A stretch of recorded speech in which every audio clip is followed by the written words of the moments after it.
معزز سامعین، روز جمعہ خطبہ اول پند و نصیحت کا سلسلہ جاری و ساری ہے۔ دعا ہے اس وحدہ لا شریک سے کہ اللہ ہمیں ان تمام باتوں کے اوپر عمل کرنے کی توفیق عطا فرمائے اور ان تمام باتوں کو ہمارے لیے ذریعہ نجات قرار دے۔ عنوان کلام کے طور پر قرآن مجید، فرقان حمید، اللہ کی کتاب، قیامت تک باقی رہنے والی کتاب، اس کے ایک مشہور و معروف آیت کو آپ حضرات کے سامنے تلاوت کرنے کا شرف حاصل کیا۔ آیت بھی کس کی کہ جسے کہتے ہیں آیت الکرسی۔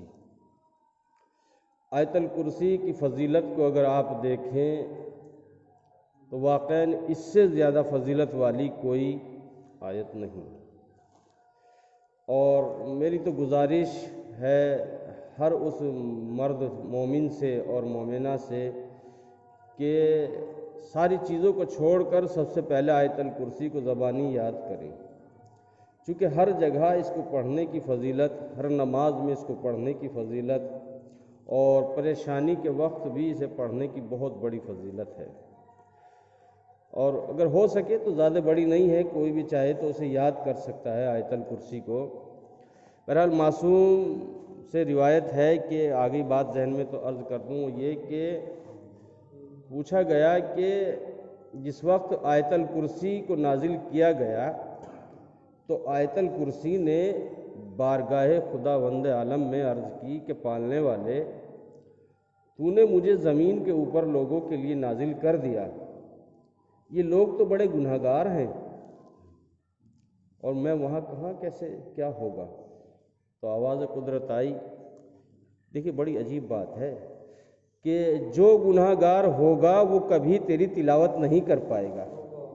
بس اب آپ اندازہ لگا لیں اور اپنے آپ کو اس بات کے لیے ثابت کریں کہ واقعاً اگر ہم تلاوت نہیں کر پا رہے ہیں آیت الکرسی کی تو گناہگار ہیں، اور اگر ہم اس بات کا ثبوت دینا چاہتے ہیں کہ ہم گناہگار نہیں ہیں تو آپ نماز پڑھیے، نماز وضو کیجئے، وضو سے پہلے، وضو کے بعد، وضو کے درمیان آیت الکرسی پڑھیے آپ، بڑی فضیلت ہے، اور نماز کے بعد پڑھنے کی اور زیادہ فضیلت ہے۔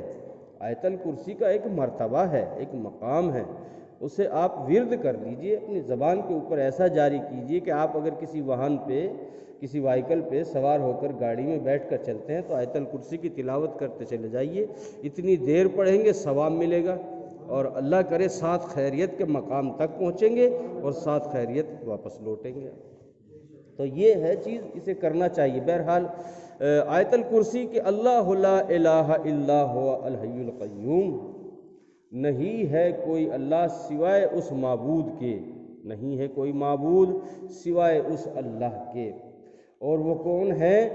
وہ الحی القیوم، وہ ایسا ہے کہ زندہ و جاوید ہے، جو ہے اللہ۔ اور پھر کہا کہ لا تأخذہ سنۃ ولا نوم، اور اسے نیند تو دور کی بات ہے، اسے تو اونگ تک بھی نہیں آتی۔ دیکھیے میں آپ کی خدمت میں ایک دو بات عرض کرنا چاہتا ہوں کہ اللہ کبھی یہ نہیں چاہتا کہ اس کا بندہ جسے اس نے اپنے ہاتھوں سے بنایا، جسے اس نے خلق کیا، پیدا کیا، وہ کبھی جہنم میں چلا جائے۔ بہت ساری باتیں ہیں لیکن صرف دو چار باتیں آپ کی خدمت میں عرض کرنا چاہتا ہوں۔ جناب نوح سے بھی کہا گیا کہ تم برتنوں کو بناؤ توڑ دو، برتنوں کو بناؤ توڑ دو۔ جب 2-3 مرتبہ برتنوں کو توڑ چکے تو جناب نوح نے کہا پالنے والے، یہ کیا ہے کہ اپنے ہاتھوں سے بناتا ہوں، بڑا دل پہ زور پڑتا ہے۔ کہا کہ میری مخلوق کو پھر میں جہنم میں بھیجوں یا میں ان کے اوپر عذاب کروں تو کتنا زور پڑتا ہوگا۔ تو عرض کرنا چاہتا ہوں، بتانا چاہتا ہوں کہ صرف یہ دیکھیں کہ اللہ کبھی یہ نہیں چاہتا کہ اس کا بندہ جہنم میں چلا جائے، اور ایک ایک چیز کے اندر، علیکم السلام، ایک صلوات پڑھ دیجئے محمد علیہ، ایک ایک چیز کے اوپر اتنی فضیلتیں رکھ دی، اتنے فضائل رکھ دیے، اتنا ثواب رکھ دیا کہ بندہ اسے انجام تو دے لے۔ مثلا آپ چھوٹی سی بات لے لیجئے، اگر آپ ایک میت کے چاروں پاؤں کو کاندھا دے دیتے ہیں تو حدیث کا ترجمہ یہ ہے کہ جیسے آپ ماں کے پیٹ سے پیدا ہو گئے ہوں، یعنی اب جو کریں گے آپ نیا گناہ، وہ آپ کا پہلا گناہ ہوگا اس کے بعد۔ دیکھیے کتنی بڑی فضیلت ہے. یا مثلا اور اس کے علاوہ بہت ساری چیزیں. اگر ایک ماں ایک بچے کو پیدا کر دیتی ہے، بچے کو پیدا کرنے کے بعد میں اس کی فضیلت یہ ہے کہ اب جو وہ گناہ کرے گی تو اس کا پہلا گناہ ہوگا.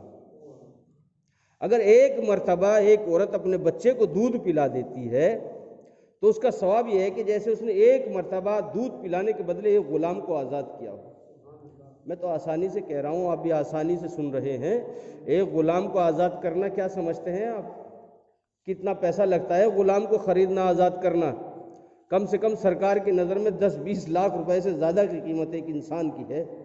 کم سے کم بتا رہا ہوں میں کہ اگر کوئی کسی کے ساتھ حادثہ پیش ہو جائے تو ادھر سے جو ملتا ہے تو کم سے کم تو اتنا مل جاتا ہے کہ اس کے لیے کافی ہو جاتا ہے. وہ تو اتنا ایک غلام کو آزاد کرانے کے لیے اتنا پیسہ، ایک مرتبہ دودھ پلانے میں کتنا ثواب رکھا. غور کر رہے ہیں آپ؟ یعنی آپ اگر شب قدر کو درک کر لیتے ہیں، شب قدر میں آپ جو ہے جاگ کر پوری رات عبادت کر لیتے ہیں، تو اب اگر صبح میں آپ گناہ کرتے ہیں تو پہلا گناہ آپ کا ہوتا ہے. لیکن یہ بندہ ہے کہ مثلا ان چیزوں کو کرنے کے لیے آمادہ نہیں. یا مثلا روز عرفہ جو ہے، حالانکہ میں ادھر موضوع پہ آنا نہیں چاہ رہا ہوں کہ روز عرفہ ہے کیا. اصل میں دیکھیے کبھی کبھی چھوٹی چھوٹی چیزوں کو بڑا بنا دیا جاتا ہے. روز عرفہ جو ہے وہ 9 ذی الحجہ کا ہوتا ہے، اور اس کے علاوہ یہ سب عرفے جو ہے اپنے اپنے ہیں سب، یہ کوئی عرفے نہیں. لیکن میں ادھر نہیں جانا چاہتا. لیکن کبھی کبھی ایسا ہوتا ہے کہ چھوٹی چیز جو ہے بڑی بن جاتی ہے، اور جب بڑی بن جاتی ہے تو پھر اس کا جو یہ ہوتا ہے کہ وہ شکل بنا لیتی ہے، ایک بہت بڑی شکل اس کی بن جاتی ہے، اور پھر اس کو جو ہے ہٹانا یا بدلنا یا چینج کرنا وہ پھر انسان کے بس سے باہر ہو جاتا ہے. مثلا آپ نے دیکھا ہوگا کہ عموماً اب تو یہ چل چکا ہے، میں تو کئی جگہ دیکھ چکا ہوں، جب کہیں موت واقع ہوتی ہے، اللہ سب کو اپنے حفظ و امان میں رکھے، تو اب جو ہے کوئی چٹائی یا کوئی چیز نہیں بچھائی جاتی جلدی سے، اور اگر بچھایا جاتا ہے بطور نشانی ایک چھوٹا سا کچھ بچھا دیا جاتا ہے، باقی لا کے کرسیاں ڈال دیتی جاتی ہیں. ماڈرن زمانہ آ گیا ہے. اچھا اب مان لیجیے کہیں کرسیاں لگی ہوئی ہیں اور موت ہو گئی ہے وہاں پر. غور کر رہے ہیں آپ؟ وہاں موت ہو گئی ہے، کرسیاں لگی ہوئی ہیں، کوئی بندہ نکلا ہوا جا رہا ہے. بتائیے مجھے اس کے دل میں کیا خیال آئے گا؟ ہو سکتا ہے شادی ہو سکتا ہے ولیمہ ہوگا، ہو سکتا ہے کوئی رشتہ ہو رہا ہو پکا، یہی تو سوچے گا. کیا سوچے گا؟ لیکن اگر وہ چٹائی بچھی ہوئی دیکھے گا کوئی چیز اور سب لوگ اس پہ بیٹھے ہوں گے تو خود بخود کہے گا یہاں کوئی موت ہو گئی ہے. یعنی اب موت کے گھر میں اور شادی کے گھر میں کوئی فرق نہیں دکھائی دے رہا ہے.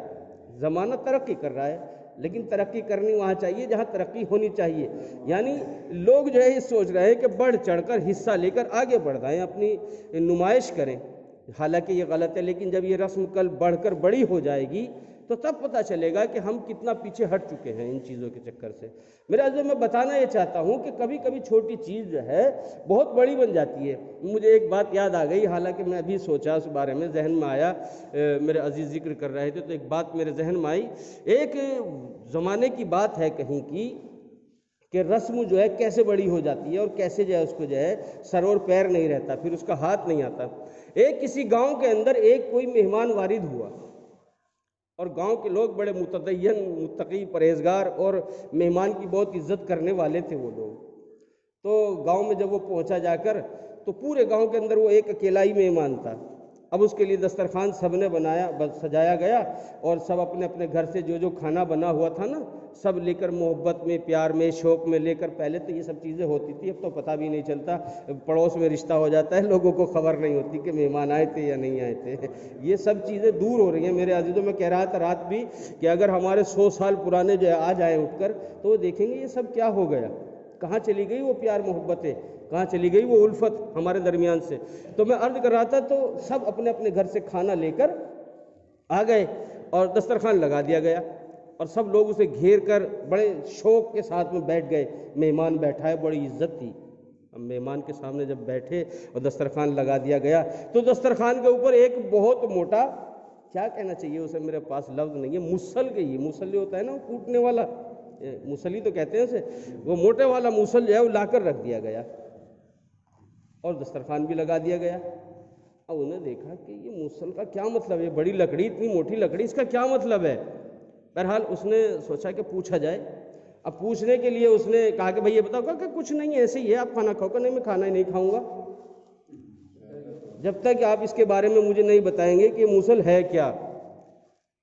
کہا کہ نہیں کھانا کرنا ہے تو میں چھوڑ کر جا رہا ہوں۔ اب چھوڑ کے جانا ان کے لیے بہت بڑی بات تھی کہ اگر مہمان ناراض ہو کر چلا گیا تو بڑی بات ہو جائے گی۔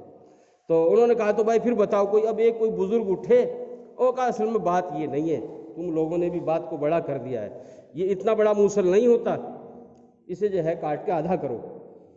وہ کاٹ کے آدھا کر دیا۔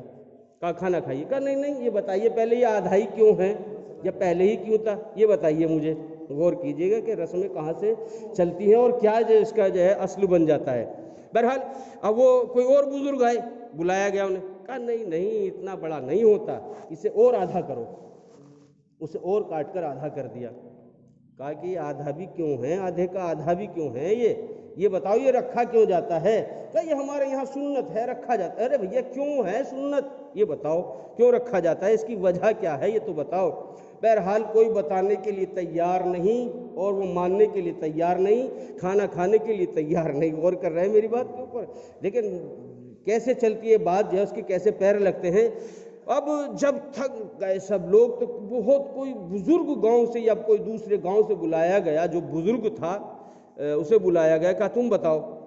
تو کہا کہ اس نے کہ ہاں یہ واقعی یہ تو بہت بڑا ہے، اتنا نہیں، صرف ایک بالش کا ہونا چاہیے۔ یہ انہوں نے کٹوا کے اسے بالکل ایک بالش کا کر دیا۔ انہوں نے کہا یہ ایک بالش کا بھی کیوں ہے، یہ بتاؤ، یہ پوچھنا ہے کہ یہ ہے کیوں، اگر اس کا پتہ چل جائے تو کھانا کھاؤں گا، نہیں تو کھانا نہیں کھاؤں گا۔ اور ان کے لیے بہت بڑی بات تھی، بہت بار گزرتا ان کے اوپر کہ اگر وہ کھانا کھائے بغیر چلا جاتا۔ بہرحال کہیں سے ڈھونڈ کر ایک بزرگ کو لے کر آئے، لانے کے بعد کہا کہ یہ بتاؤ یہ لکڑی کیوں رکھی جاتی ہے، یہ موصل اتنا لمبا کیوں رکھا جاتا ہے؟ کہا کہ یہ اصل میں سنت تھا رکھنا، اور یہ تھا صرف اتنی باریک تھی کہ جس سے دانت کریلے جاتے تھے۔ غور کیا آپ نے؟ ایک دانت کریلنے کی لکڑی لا کر رکھی جاتی تھی۔ اب اسے تھوڑا موٹا کیا، اس سے موٹا کیا، اس سے بڑا کیا، اس سے بڑا کیا، پتہ چلا ایک پورا۔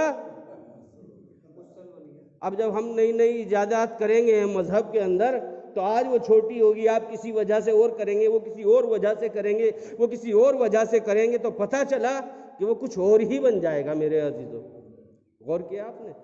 میں صرف بتانا یہ چاہ رہا تھا، عرض کرنا چاہ رہا تھا کہ ہم کوئی بھی چیز اپنی طرف سے ایجاد نہ کریں، تیار نہ کریں۔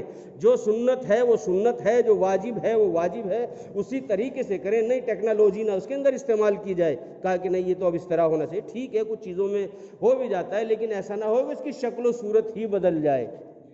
بہرحال یہ بات بیچ میں آ گئی تو میں نے آپ کی خدمت میں عرض کیا۔ دیکھیں اللہ جو ہے، جو میرا موضوع تھا، اللہ جو ہے کبھی اپنے بندے کو یہ نہیں چاہتا کہ وہ جہنم میں چلا جائے، اور ہم اللہ ہی کو سب سے چھوٹا مانتے ہیں۔ اگر ہماری نظر میں ہے تو اللہ ہی کو سب سے چھوٹا مانتے ہیں کہ اللہ تو کچھ نہیں ہے۔ اچھا ایک تصور یہ بھی ہے کہ وہ فوراً عذاب دے دیتا ہے، مثلا اللہ نہیں کوئی اور دے دیتا ہے۔ بچے جب چھوٹے چھوٹے تھے ہم نے بھی دیکھا سنا کہ اگر قسم کھانی ہے جھوٹی تو نعوذ باللہ استغفر اللہ، اللہ کی کھا لو، ایسے کہا جاتا تھا کہ اللہ کی، اس میں اللہ رحیم ہے، اللہ کچھ نہیں کہے گا۔ نہیں میرے عزیزو، وہ سب رحمانیت اس کے ساتھ ہے، وہ جو کرے، لیکن جتنا اللہ ہمیں چاہتا ہے ہم اس کے آدھا بھی اسے نہیں چاہتے۔ اللہ کی ہم وہ باتوں کو نہیں مانتے، ہم کچھ بھی چیز نہیں کرتے۔ میرے جو اللہ ہے کیا، دیکھیں ایک صاحب کا میرے پاس فون بھی آیا تھا، اور ویسے بھی باتیں عموماً آپ کے درمیان بھی ہوتی رہتی ہوں گی۔ کہا بھائی موت سے بڑا ڈر لگتا ہے، موت ایک عجیب چیز ہے۔ میں نے اس سے سوال کیا، میں نے کہا کیوں اتنے گھبرا رہے ہو، کیا کوئی بیماری؟ کہا نہیں کچھ نہیں، بس خیال آتا ہے۔ میں نے کیوں؟ کہنے لگے چھوٹے چھوٹے بچے ہیں، ان کا کیا ہوگا؟ میں نے انہیں جبھی کہا، حالانکہ وہ پڑھے لکھے تھے، ایسی بات نہیں، میں نے کہا جناب موسیٰ بھی اسی بات کے لیے کہہ رہے تھے، پالنے والے آنے کے لیے تو تیار ہوں، لیکن ان بچوں کا خیال آتا ہے۔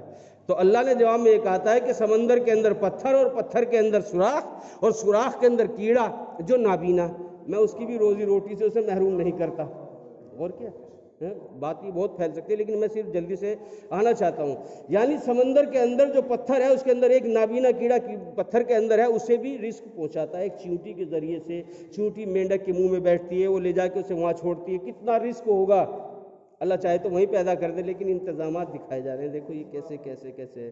تو اللہ پھر ہمارے بچوں کو یا کسی کے بچوں کو کیسے بھول جائے گا؟ نہیں میرے عزیزو، غور کرنے کی بات ہے، اللہ وہ رب العزت مالک حقیقی ہے کہ وہ چاہے تو کچھ بھی کر دے۔ ایک بات اور میرے ذہن میں آئی، وہ میں آپ کی خدمت میں عرض کروں۔ دیکھیں کسی صاحب نے ایک باغ کی رکھوالی کی، 2 4 5 آدمی اکٹھے ہو جاتے ہیں، جب آم کا یا کسی چیز کا باغ ہوتا ہے تو وہ وہیں باغ میں جو اپنا ڈیرا ڈال لیتے ہیں، کہ گھر بنا لیتے ہیں، چھوٹا سا جھوپڑی ٹائپ جو ہوتا ہے، اور وہیں آپ اپنے ہاتھوں سے روٹی پکاتے ہیں۔ اللہ کے مرتبے کو سمجھیے گا، دیکھیں روٹی وہیں بناتے ہیں۔ یہ زندہ مثال ہے، یہ سامنے کی مثال ہے، جس نے جس سے نقل کی تھی اس نے اس سے نقل کی، اور اس نے اس سے نقلی، اور ہمارے تک جو ہے یہ بات آ گئی، یعنی تیسرے چوتھے حوالے سے۔ تو روٹی بناتے تھے، وہ روٹی بناتے تھے پتھر کے اوپر، ایک چپٹا پتھر تھا توے کی طرح، اس کے اوپر روٹی بناتے تھے۔